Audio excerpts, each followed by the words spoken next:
Wanna be Ryan the Great, and today we are talking NBA free agency, guys. Lots has happened in free agency. We're just gonna be breaking down the first 2 days of NBA free agency. And yeah, there has been a lot of moves happening. Not a lot of blockbuster moves. I guess you could say Damian Lillard getting cut was an outright blockbuster move, but honestly, um, not too much that was like absolutely incredible.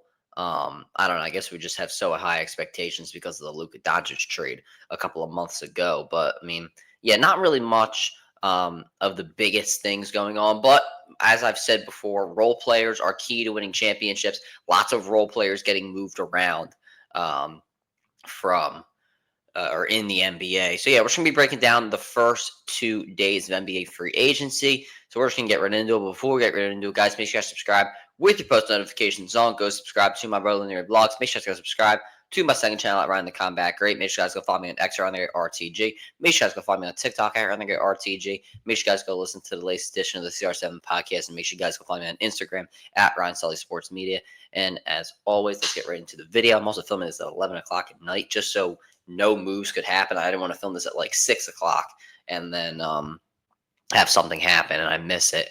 And we'd have to cover it in the next video. So yeah, let's get right into it. So starting off with our first move, I'm just kind of going to be going through Sham's Twitter or Sham's Twitter, however you say his name, just because I don't think making slides for literally all these moves is really worth it. But anyway, let's get into it. So starting off, the Memphis Grizzlies re-signed Jaren Jackson, a 5-year, $240 million. I mean, that makes sense, honestly, just because of the fact he traded away Desmond Bane. We knew that Jaren Jackson Jr. Was going to get this contract extension. Not really much to say here, other than we knew it was going to happen. I mean, good for Jaren Jackson Jr. He got his money.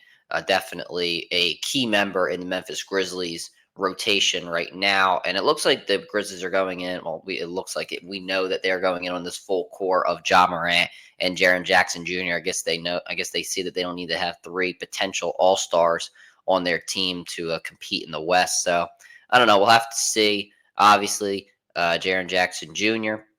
once again key for the Grizzlies. So a rim protector, great defensively, can also score the ball pretty well as well. So yeah, we knew this was going to happen though. So this isn't much of a shocker.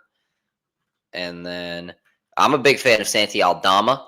Agreed to a 3-year, $52.5 million contract to remain with Memphis. Once again, I love Santi Aldama. He is a very versatile offensive game. He's a center that can really move around without, he can move like isn't he like it's like a he's smaller as a center, but he can really move around.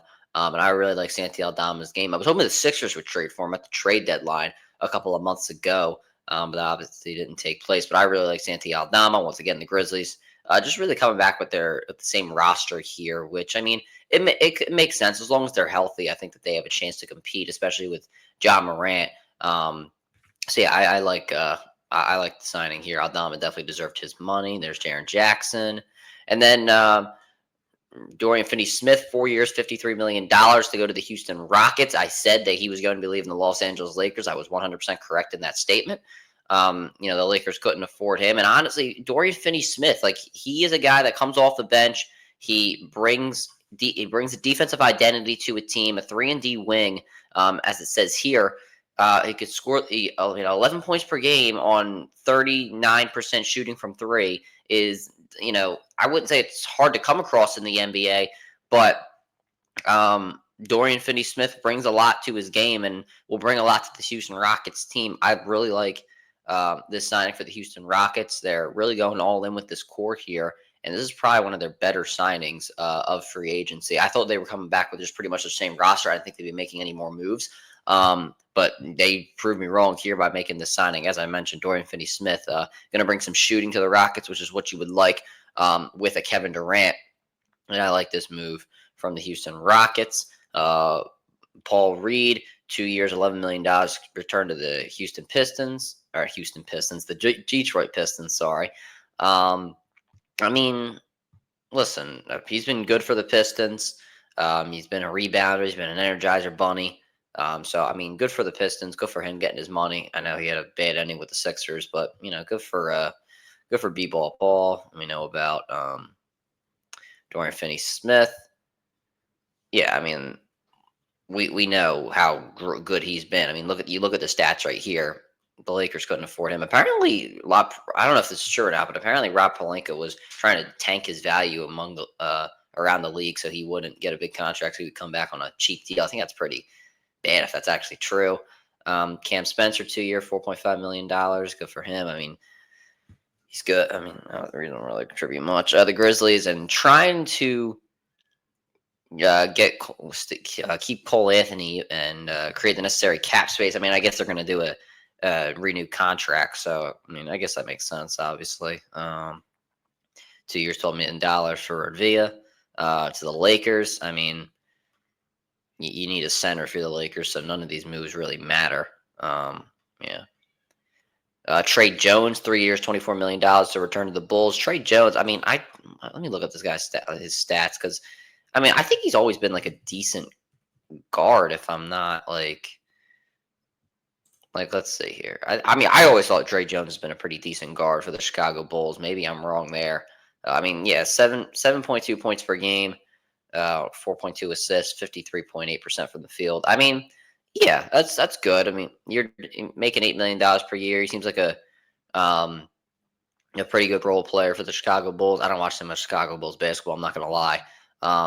But I mean, yeah, it seems like he deserves his money, so I don't mind it. This was a pretty interesting move. D'Angelo Russell agrees on a 2-year, $13 million contract to go to the Dallas Mavericks, and that is interesting based off the fact that you are not going to have Kyrie Irving next season. And I like this move for the Dallas Mavericks because D'Angelo Russell, a veteran guard who can get it done from three, can also distribute the ball pretty well. Going to the Dallas Mavericks here, and he's going to step into a role here as the primary point guard for the Dallas Mavericks. I think that this is a very good signing here by Nico Harrison, and he has done pretty well here in free agency.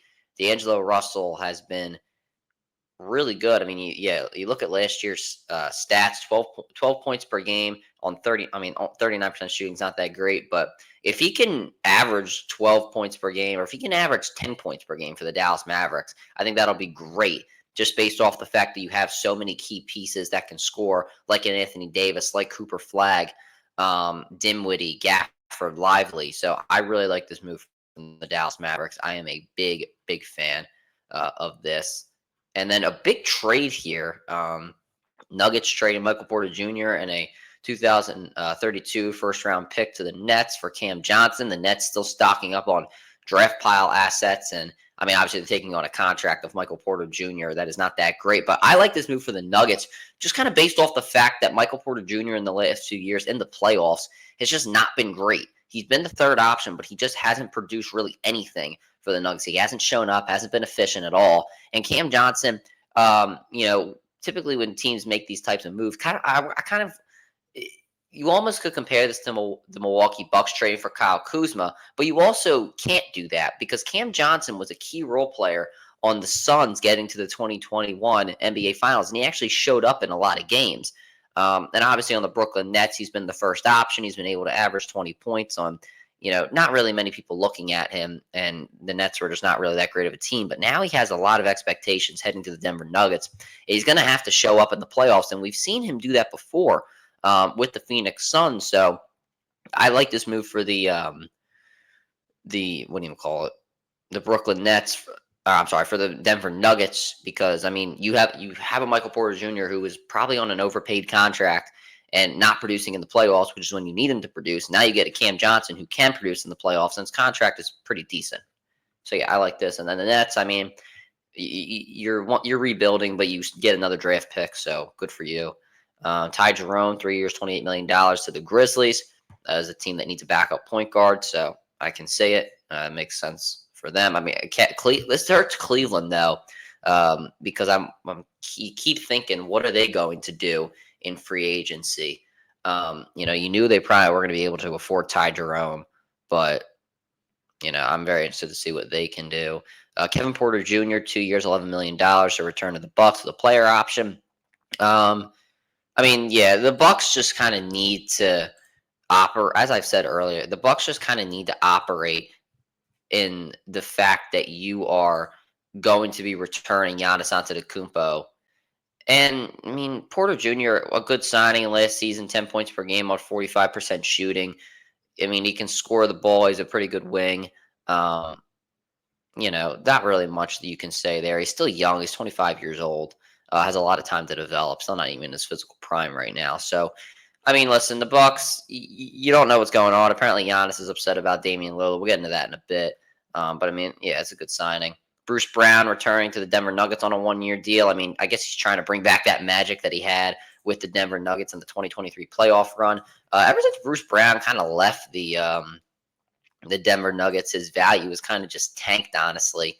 He went to the Pacers on a big contract and then just kind of fell off. He got traded to the Raptors in the Pascal Siakam trade. But I guess Bruce Brown, who was probably the best role player on that 2023 championship team, trying to come back here. He played he played with Toronto, but then he got traded to New Orleans, where he didn't do that much. He averaged 8.3 points per game and only played in 41 games. So, not a great year for Bruce Brown last year. But hopefully with Denver, he can pick it up because he is going to be a key role player like he was back in 2023. So, yeah. But I mean, the Nuggets, as you can see here, I mean, they're doing it. They're doing well. They're trying to shake up their roster a bit. They're trying to get some more scoring in Cam Johnson for the playoffs, and then you bring back a key role player and Bruce Brown to help out your bench. And the Nuggets bench, I mean, was probably the reason they didn't win the. Well, I mean, not the reason, but actually, it is pretty much almost the whole reason that they haven't been able to get past the second round in the past couple of years. Kevon Looney, a 2-year deal, $16 million in the New Orleans Pelicans. I know they traded Jonas Valanciunas. Or am I right about that? Yeah, he was playing for the Pelicans. Yeah, he was playing for the Pelicans. So I mean, Looney, a great rebounder. Can also score the ball pretty well, but known for his rebounding and defense. So you need that if you're the Pelicans. And you don't need to score the basketball, saying that Williamson and Poole are going to be healthy. So I like the signing. Not really much to say about that there. Russell with a player option on his contract. Yeah, and a Venera for Looney and Golden State. I know he's a fan favorite there. I like this for Luke Kornet, a 4-year, $41 million contract with the Spurs. I mean, Kornet, honestly, like he can kind of do it all as a center. And the Celtics losing out on him again. It's a shame for the Celtics, just kind of like based off the fact you're losing your whole roster here. You're losing a lot of your depth. But while Kornet is not he's not a scorer. I mean, he averaged 6 points per game last season, but he kind of impacts the game in just so many different ways. Like he doesn't need to score at all to make an impact. He plays good defense, good on-ball defense. He can protect the rim. Once again, he can score the ball pretty decent. He grabs your rebounds. He just does everything on the floor. Doesn't necessarily do it great, but he does it pretty well. And he's getting a big contract here with the San Antonio Spurs. So, I mean, good for him, honestly. You really love to see that. Clint Capella agreeing to a 3-year, $21.5 million contract with the Rockets. Capella used to play with the Rockets. I guess you could say his prime years. But the Rockets, I mean, you're trying to get somebody behind Alpert Sengun, and he's obviously a lob threat that can, he can receive lobs from guys like Fred VanVleet and stuff like that. So I like the signing for the Rockets. Once again, don't necessarily need him to score the basketball. You just kind of need him on the rebounds and once again as a lob threat. So I like this for the Rockets. And then Caris LeVert, 2-year, $29 million deal with the Detroit Pistons. I mean, he was never going to last in Atlanta, who kind of lost on it lost a lot on their assets, but also are gaining some as well. We'll talk about that in a bit. I mean, Caris LeVert has been a very good guard who can really score the basketball. And I was kind of disappointed when Cleveland traded him. I thought that was a bad move for them. But the Pistons are a team that definitely could use more scoring. And LeVert, I mean, he can score on all 3 levels, but I really like his 3-ball. And yeah, I mean, that's kind of what the Pistons need right now. It's scoring, and you get Caris LeVert, who helps with that. I like it there. Brooke Lopez, 2-year, $18 million deal to go with the Los Angeles Clippers. Very interesting move from the Clippers. I didn't expect Lopez to go to the Clippers. If anything, I expected him to go to the Lakers. But going to the Clippers, I don't know. It doesn't really seem to make much sense. I don't know. It's obvious that he probably wasn't going to stay in Milwaukee, but like, I don't know. It doesn't make sense in the standpoint that you have an Ivan Zubac, and both of those guys are starting caliber centers, unless you're going to start both of them, which I don't think, which that doesn't make much sense to me. Yeah, I don't know. I don't really understand this move for the Clippers. Once again, it's not bad. I mean, Lopez can really do it all as a scorer. Like, he doesn't really have a mid range jumper, but he can score inside. He can shoot pretty well from three. A good rebounder, rim protector, everything you want in a center. But I don't know. This doesn't really seem to make much sense to me for the Clippers because you have a starting caliber center already. Luke Garza, 2-year, $5.5 million deal with the Celtics. I mean, you lose out on Cornette. You get Garza, who is not that great. He's not going to do everything that Cornette did. Cornette did everything well. Garza doesn't necessarily do everything well, but he does. I mean, he's a decent center. He's been around, so you kind of need that. Nickeil Alexander-Walker, 4-year, $62 million deal with the Atlanta Hawks. I like this. I like this for the Hawks. You're getting some more shooting around Trae Young. You lose out on Karis LeVert, who was a primary shooter. Now you get Nickeil Alexander-Walker, who's a primary shooter. You're just replacing shooting with shooting. So, but Alexander-Walker is not, in my opinion, I don't think he's what Karis LeVert is. But good for Alexander-Walker getting a new contract here. Atlanta is sending a 2027 cash to acquire. Oh, it's a sign and trade. Okay, so I didn't actually even see that. So that's interesting there. Tyus Jones, a 1-year, $7 million deal with the Orlando Magic. I think Tyus Jones is probably one of the best backup point guards in the NBA, and I really like him. And I think the Magic getting him, they need a facilitator. You just traded away Cole Anthony. You need a facilitating guard, and that's what Tyus Jones brings. He's able to distribute the basketball really, really well. That's what you need if you're the Orlando Magic. Good signing by them. EuroLeague. I can't say this name. Oh, wait. Oh, this is the team name. What's how you say that? Fenerbahce. I'm so sorry if I said that wrong.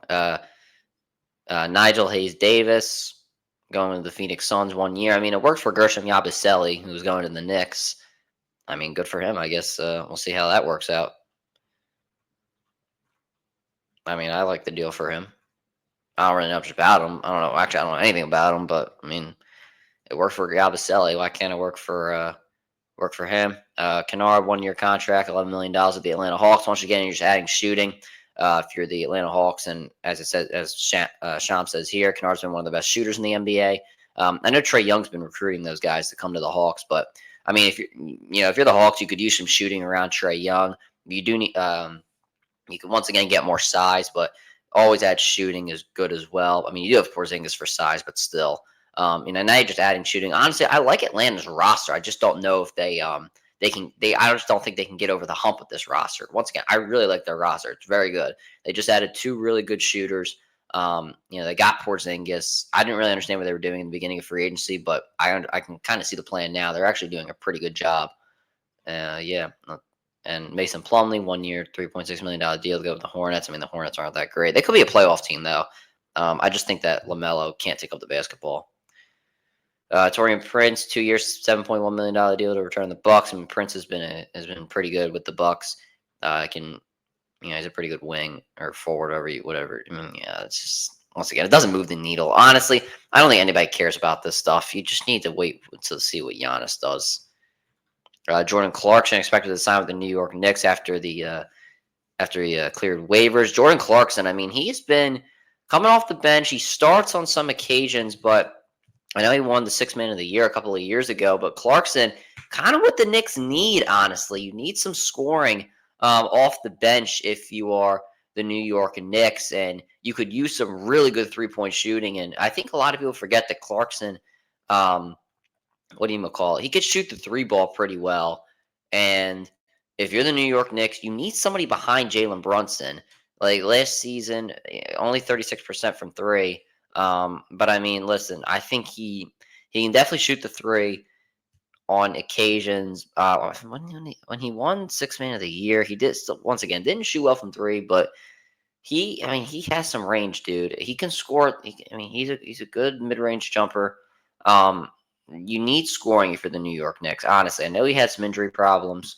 Only playing 37 games this year, 55 games lit in the season before, but you need scoring for the Knicks, honestly. Um, and yeah, if playing behind Brunson, I think will be good for Clarkson.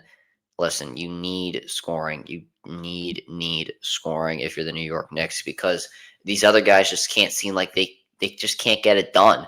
And Brunson needs help behind him. Honestly, their depth was good, but the depth couldn't get it done in the scoring department. So I like this move for the Knicks. You needed this. Uh, Trenton Watford, a 2-year, $5.3 million deal with the Sixers, and apparently he's supposed to play a big role in the rotation. Now, I'm not too familiar with this guy. I mean, I watch the NBA, so and I like look all around. So I mean, I've heard of him. 10 points per game on 47% shooting. I mean, can't get any better than that. 6'8" forward. I mean, I know that Yabusele left, so I mean, this is a good. I mean, honestly, I kind of like this move. If you're the Sixers, you lose Yabusele, who really did everything on the floor, and now you're bringing in, I mean, a guy who looks like he can score the basketball decently. I mean, I like this move for the Sixers. You're just replacing Yabusele with him. Gary Trent Jr. 2 years, $7.5 million deal to come back to the Bucks. Trent and Gary Trent Jr. a good shooter. Once again, you're trying to please Giannis. Nobody cares until we get something. Um, yeah, I mean, you look at this, a good 3-point shooter. Um, and yeah, and now something that we knew was going to happen. Shea Gilgeous-Alexander, 4-year, $285 million supermax contract. And if you're the Thunder, you really had no choice. This is the richest salary in the NBA. Now for Shea, you knew he was going to get this deal, and good for him. I mean, the league MVP, the Finals MVP, Western Conference Finals MVP, NBA Finals MVP, the scoring champion. I mean, you can't get much better than that, honestly.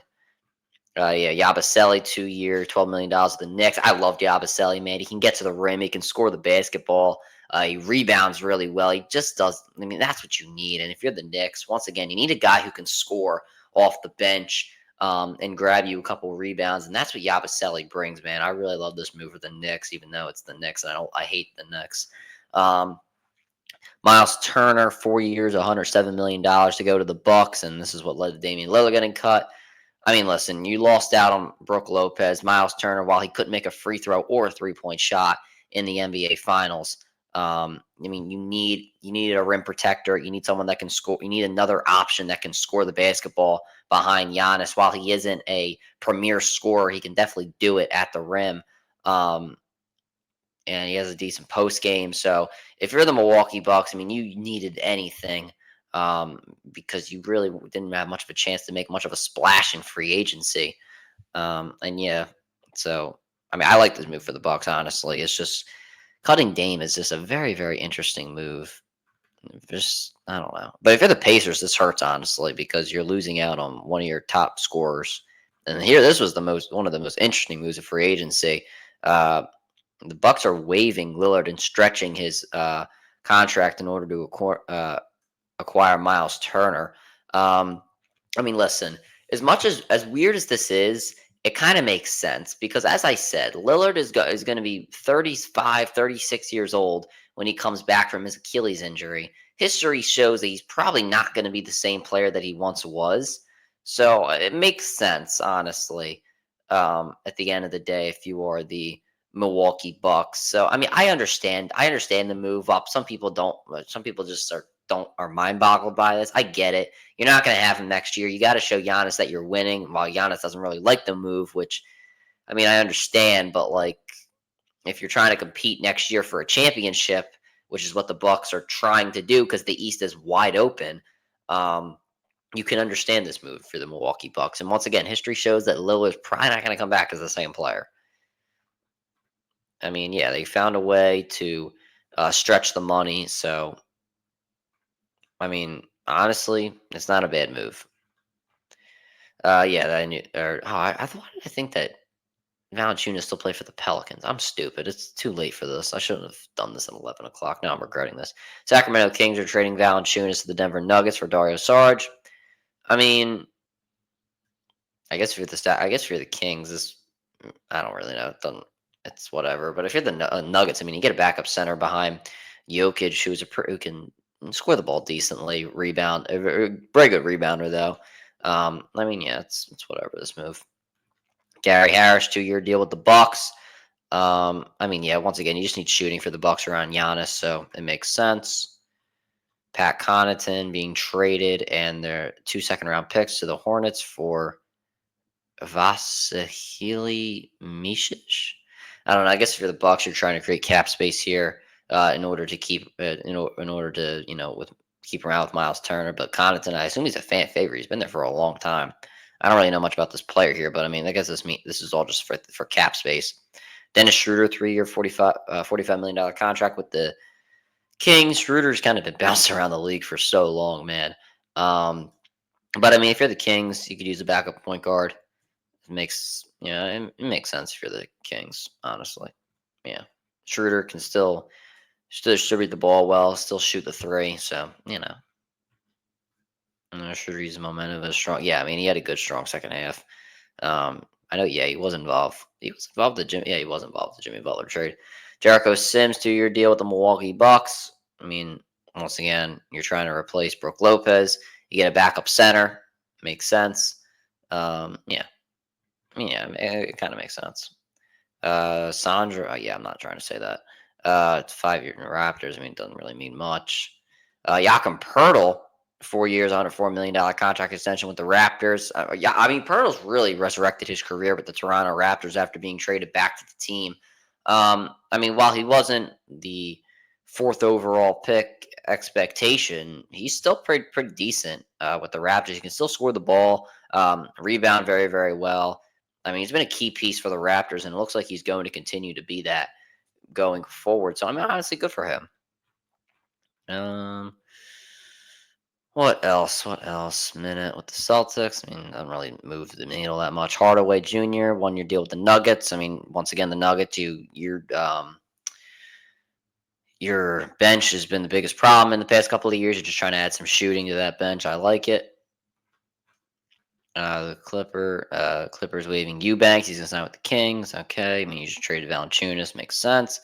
Duncan Robinson, 3-year, $48 million deal with the Pistons. I mean, once again, as I've said before, his time with the Miami Heat has run its course. If you're the Pistons, you need more scoring. You need some shooting. It makes all the sense in the world.